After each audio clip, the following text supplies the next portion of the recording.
গোটে যদি আমি কওঁ যে না ইংলিছ নকৰালে হ'ব তেতিয়া আমি এৰি দিব নোৱাৰো গোটে সো আমি কেনেকে শিফট কৰিম এইটো আমাৰ আইডিয়াটো হ'ল যে এইটো ট্ৰেইনিঙৰ মেইন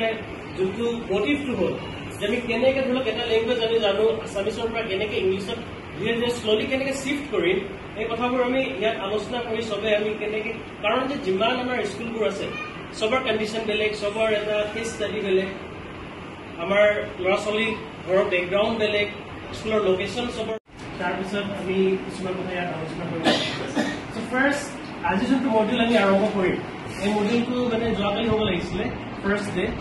আৰু তাৰপিছত আমি ফ'ল' আপ কৰিব লাগিছিলে চ' যোনটো এতিয়া মডিউলটো আমি আৰম্ভ কৰিম এইটো ফাৰ্ষ্ট ডে মডিউলটো থাকে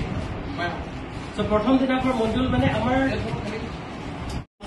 এইটো কেতিয়াও ভেলিড নহয় এইটো কেতিয়াও আমি কৰিব নোৱাৰোঁ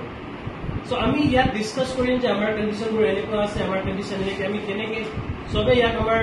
আলোচনা কৰি এটা ৰোড মেপ বা ডিছকাশ্যন কৰিম যে আমি কেনেকৈ শ্ল'লি শিফট কৰিব পাৰিম এটা লেংগুৱেজৰ পৰা বাই লেংগুৱেজলৈ ডিমু শিক্ষাখণ্ডৰ অধীনত নহাট আৰু হাওড়াত ইতিমধ্যে গণিত আৰু বিজ্ঞানৰ প্ৰশিক্ষণ আনুষ্ঠানিকভাৱে আৰম্ভ হৈছে 5 দিনীয়া প্ৰশিক্ষণ হৈছে আৰু ইয়াত মধ্য ইংৰাজী মধ্য অসমীয়া বিদ্যালয়ৰ বিজ্ঞান শিক্ষকসকলৰ প্ৰায় 110জন বিজ্ঞান শিক্ষকক ইয়াত প্ৰশিক্ষণ প্ৰদান কৰা হৈছে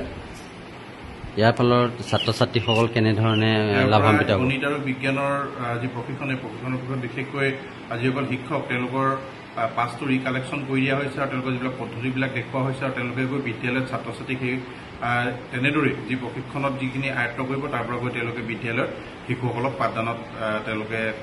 পাঠদান দিব